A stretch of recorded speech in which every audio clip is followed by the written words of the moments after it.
histórica.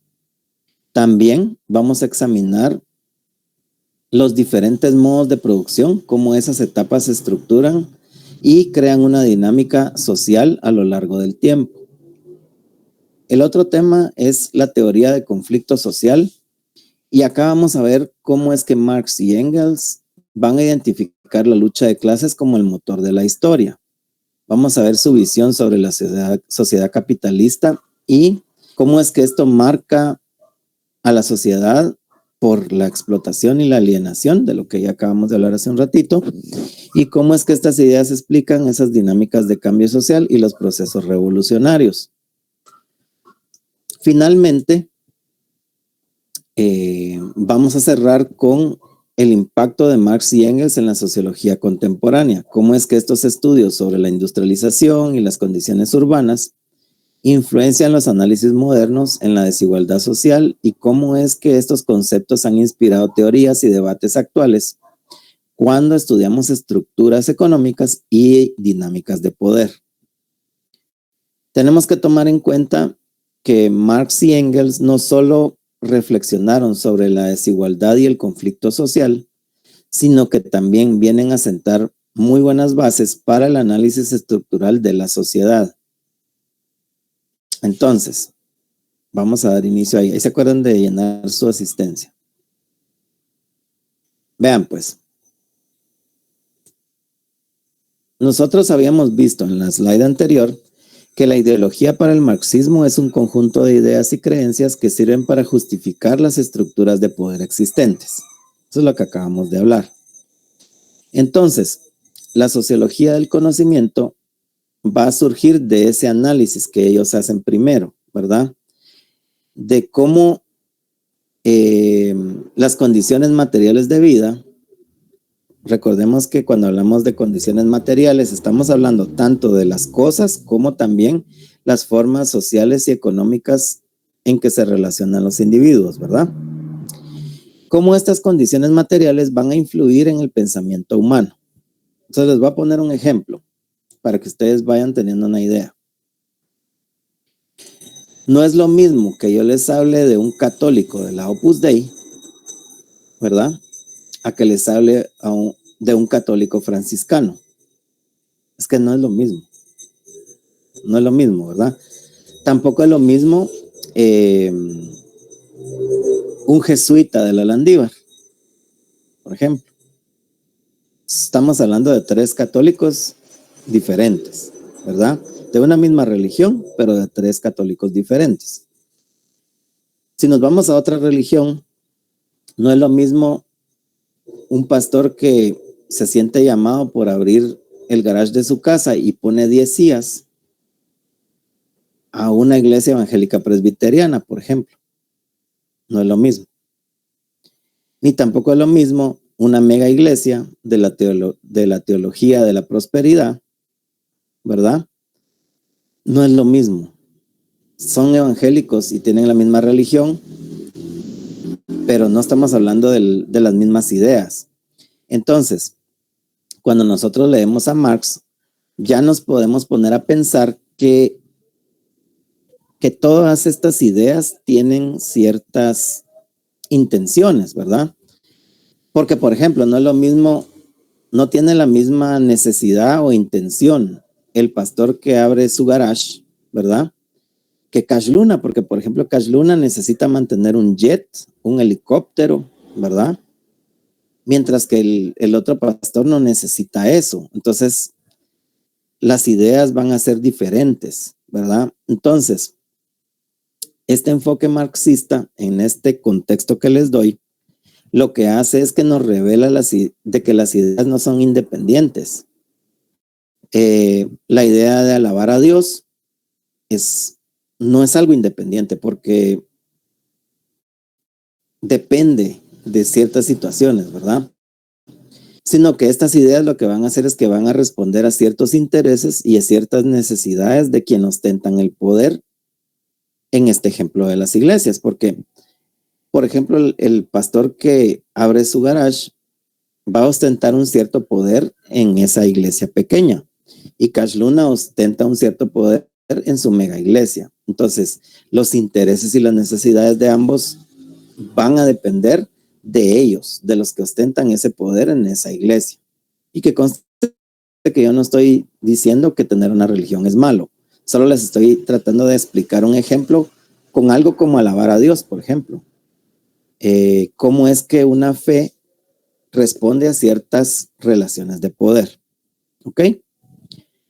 Luego, también vimos en la presentación anterior que Marx y Engels desafían a los filósofos idealistas, sobre todo esos filósofos de la ideología alemana, porque ellos afirmaban que debían entenderse las condiciones materiales que producen esas ideas. Esto lo decía Marx y Engels, ¿verdad? Entonces, ellos argumentaban que el análisis que ellos hacían, ese análisis sí era científico, porque no tenía una ideología, hablando de la ideología como ellos se refieren, ¿verdad? Sino que se basaban en una observación y en el estudio crítico de la realidad. Ese es un peso bastante grande que va a tener las teorías marxistas, que sí se basan en una observación y en un estudio crítico, ¿verdad? Entonces, este enfoque lo que hace es que va a marcar bastante fuerte a la sociología, porque lo que hace es que le ayuda a analizar estructuras sociales y cómo esas estructuras configuran las formas de pensar de las personas y cómo se relacionan las fuerzas de poder entre esas estructuras también. Muy bien, si hablamos de aportes, el materialismo histórico de Marx es algo que va a venir a establecer que la historia humana es impulsada tanto por las necesidades materiales como por las relaciones de producción. Y es en esa perspectiva que el trabajo pasa a ser el eje central de la estructura de la sociedad.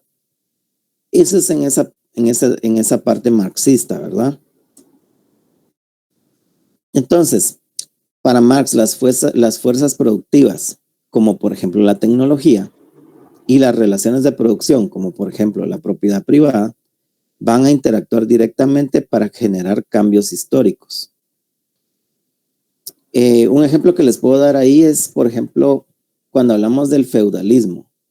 En esa transición que hubo entre feudalismo a capitalismo, toda esa transición viene a ser un resultado de esas tensiones que habían entre la vieja nobleza que ya estaba decayendo y la emergente burguesía, ¿verdad? Entonces ahí podemos notar cómo es que ese análisis histórico-social que hace Marx se puede observar y aplicar entonces ese método que él propone. Marx y Engels identificaron 5 etapas principales en la evolución social. Una etapa fue el comunismo primitivo, en donde la propiedad privada era compartida. El modo asiático, que es donde la propiedad colectiva de la tierra estaba en comunidades agrarias bajo un estado despótico. Marx también analiza la sociedad antigua, donde se daba la esclavitud como forma de producción. Luego también analiza el feudalismo, que usa la propiedad de la tierra basada en una relación de servidumbre entre señores feudales y campesinos.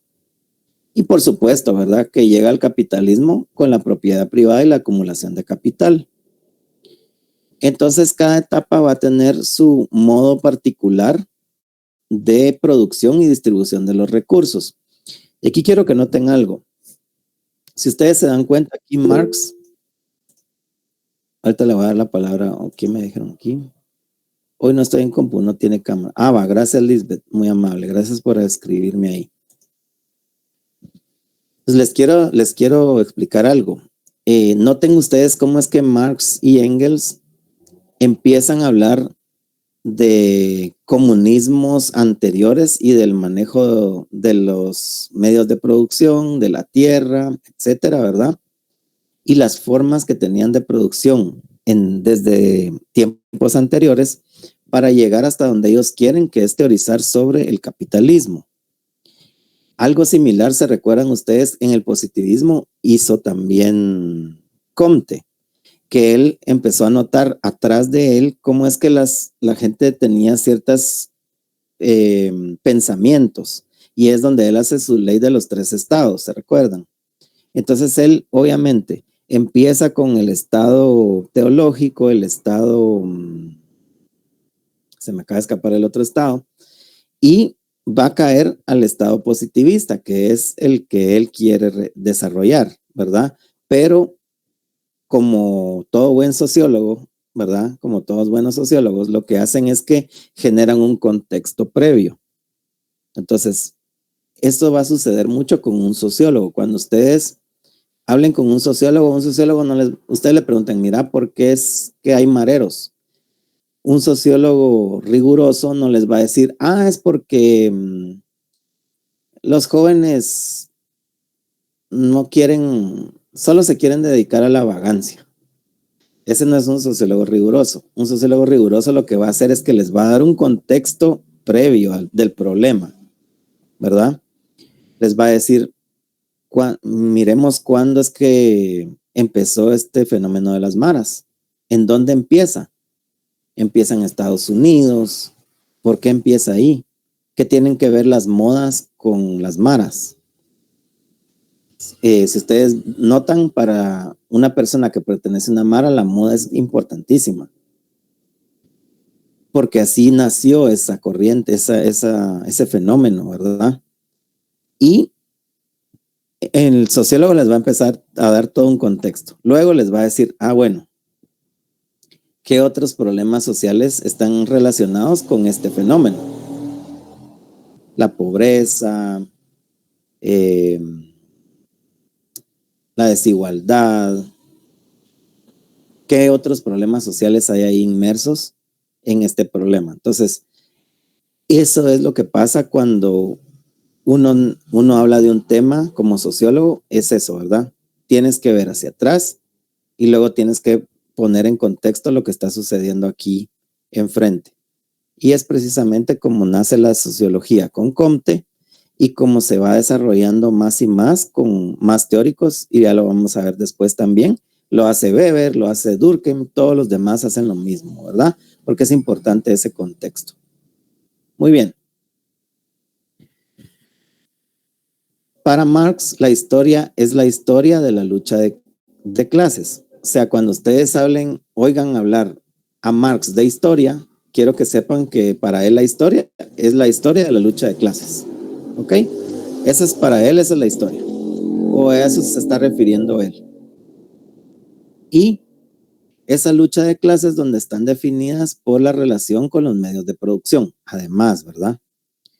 En el capitalismo, la burguesía va a ser dueña de los medios de producción. Pero ojo porque también Marx desarrolla la pequeña burguesía, y Gramsci más adelante amplía un poco más sobre la pequeña burguesía, que no siempre la burguesía va a nacer de tener los medios de producción. Pueden ser, por ejemplo, como ustedes muy pronto, ¿verdad? Y yo, que empezamos como académicos y nos desarrollamos quizá en una sociedad burguesa, por ejemplo, y nuestros deseos y ambiciones son hacia la burguesía, y entonces podemos llegar a convertirnos en burgueses, en pequeños burgueses, por ejemplo, ¿verdad? Y ellos explican cómo es que esta transformación sucede de pequeño burgués a un burgués, ¿verdad? Entonces, no solo es estrictamente, es que si no tenés medios de producción no sos burgués, no necesariamente, ¿ok? Solo ojo ahí con eso. Pero, pues básicamente, ¿verdad? La burguesía que tiene los medios de producción explota al proletariado. Porque lo único que va a poseer el proletariado es su fuerza de trabajo. Entonces, esta tensión impulsa al cambio social y va a generar transformaciones en la sociedad, buscando un modelo más equitativo en las teorías de Marx, ¿verdad? Bueno, si hablamos de alienación y explotación, siempre en el sistema capitalista, el trabajador no controla lo que produce. Se recuerda que acabamos de hablar de eso en la slide anterior, ¿verdad? ni tampoco controla las condiciones de su trabajo, lo que lo lleva a la alienación. Aparte, también existe la plusvalía. Marx teoriza acerca de la plusvalía, que lo que es la plusvalía es el valor extraído del trabajador por encima de su salario. Entonces, esto va a conformar una base de la explotación. Y esto nos ayuda a entender por qué incluso en las sociedades altamente productivas todavía hay pobreza y desigualdad, ¿verdad? ¿Por qué? Por la alienación del trabajo y la explotación, ¿verdad? A través de la plusvalía. Entonces, esa sería la forma de entender esas desigualdades. Luego nos vamos a ir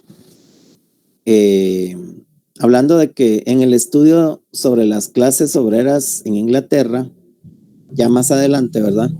Engels se puso a documentar las condiciones en que vivían los trabajadores urbanos durante la Revolución Industrial. Este fue un análisis pionero porque lo que hizo Engels fue que reveló cómo la industrialización no solo transformó la economía, sino que también transformaba las dinámicas sociales y también las dinámicas espaciales, porque se creaban barrios proletarios y las condiciones de vida eran insalubres. Y lo podemos ver incluso hoy por hoy, ¿verdad? Cómo es que todo está concentrado en la ciudad y ya el tráfico es insoportable, no se puede avanzar, sobre todo si viene en la época navideña, fácil, algo que tardaba 15 minutos en llegar, ahora se va a tardar 3 horas, ¿verdad?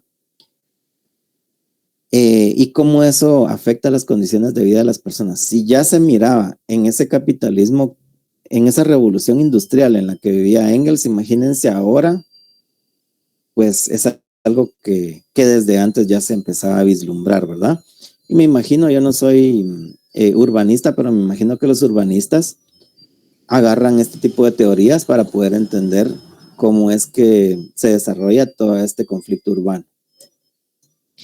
Y por último, quiero decirles que las ideas de Marx y Engels han influido en teorías sobre desigualdad global, el colonialismo, los movimientos sociales, el feminismo, como les dije, ¿verdad? Y en muchísimas otras ideas nuevas y nuevas teorías que hay al respecto, ¿verdad? Con esto no les quiero decir que el marxismo no tenga críticas, porque sí lo tiene, y varias son bastante válidas, pero también es importante reconocer que el mismo Marx y Engels estuvieron abiertos a la autocrítica y ellos tienen incluso una manera, Engels explica una forma de cómo poder tener cuidado con que el mismo marxismo no vaya a caer en ser una ideología como la que ellos describen, ¿verdad? Y cómo el marxismo se puede aplicar.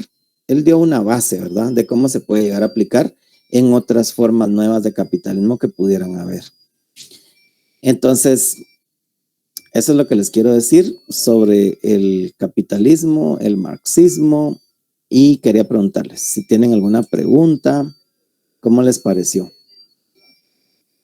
¿Se enojaron conmigo por lo de la religión? No, la verdad no los estaba atacando. Se los juro que no. ¿Estamos bien? Va. Va, ok. Va, Gracias, licenciado. buenísimo. Va, les quiero dar unos avisos. Miren, pues, voy a parar de presentar aquí. Así rapidito. Yo me enteré un poco reciente. Bueno, me enteré después de que hice mi programa, para ser honesto con ustedes. Me enteré después de que yo tenía que entregar mi zona este lunes. Entonces, este lunes yo tengo que entregar las zonas. Y yo había calendarizado que tuviéramos tareas la otra semana. Entonces, buenas noticias, les tengo buenas noticias. Las últimas tareas que ustedes van a tener que hacer se entregan este domingo. Entonces, ahí hay buenas noticias. Si quieren poner un aplauso, lo pueden poner. Ya no va a haber más tareas para después del domingo. O sea, las últimas son en este.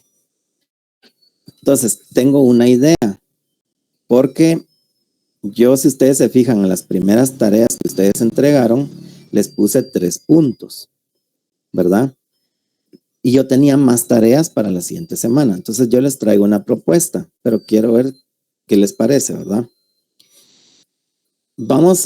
Me parece que voy a poder abordar en esta semana otros temas.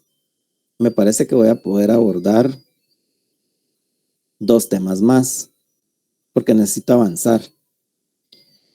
Entonces, ¿qué les parece si, y como solo vamos a tener esta semana ya de tareas, yo creo que esta semana ustedes van a parar teniendo unas 3 o 4 tareas, pero que estas tareas de esta semana tengan mayor ponderación, y no solo 3 puntos, sino que tengan mayor ponderación para poder ajustar a 30 puntos. Eso es algo bueno. ¿Por qué?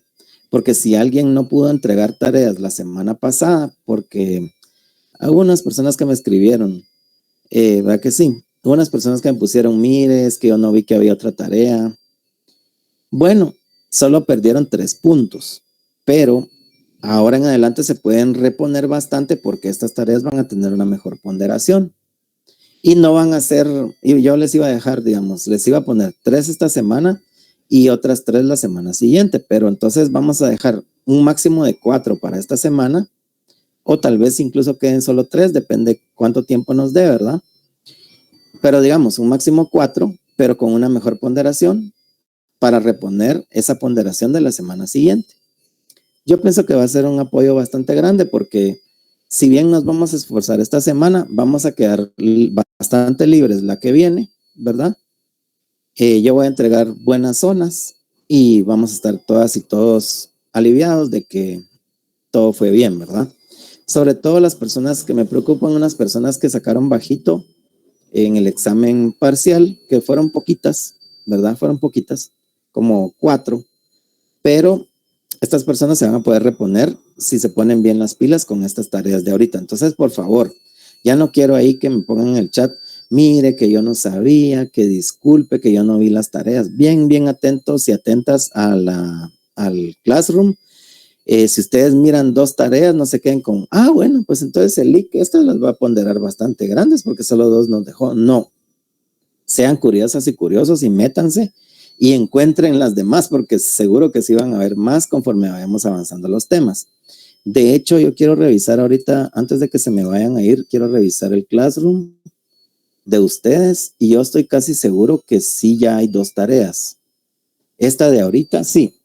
Ya está la tarea de ahorita del tema de hoy. Se los voy a presentar así rapidísimo. Antes me quedan solo 3 minutos, pero se los voy a presentar rapidísimo. Déjenme que se los presente. Así volando. Solo para que estemos claros, ¿ok?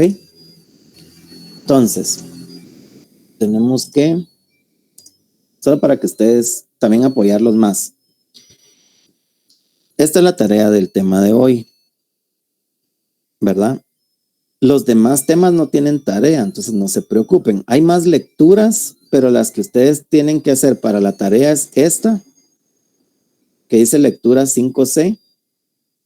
O sea, de aquí para arriba, miren, lectura, video y presentación les va a servir para esta tarea. Lo que está aquí abajo lo leen después, ¿verdad? Después del domingo. No se preocupen por leerlo porque no es para la tarea, digamos. Sí sería bueno que lo leyeran. Esta más que todo sería muy bueno para el examen, ¿ok? Les va a ayudar. Y recuérdense que está la tarea del positivismo. Miren, aquí está la fecha que es para el 22. Entonces ahorita ya llevamos 2. Mañana vamos a tocar otro tema. Muy posiblemente vamos a llevar 3. Y tal vez tengamos una 4. No lo sabemos todavía, se nos va a dar tiempo, pero recuérdense que de 3 a 4 vamos a tener, pero no, que les motive que estas van a estar mejor ponderadas, ¿ok? Muy bien, entonces, ¿alguna duda, alguna pregunta? ¿Todo bien?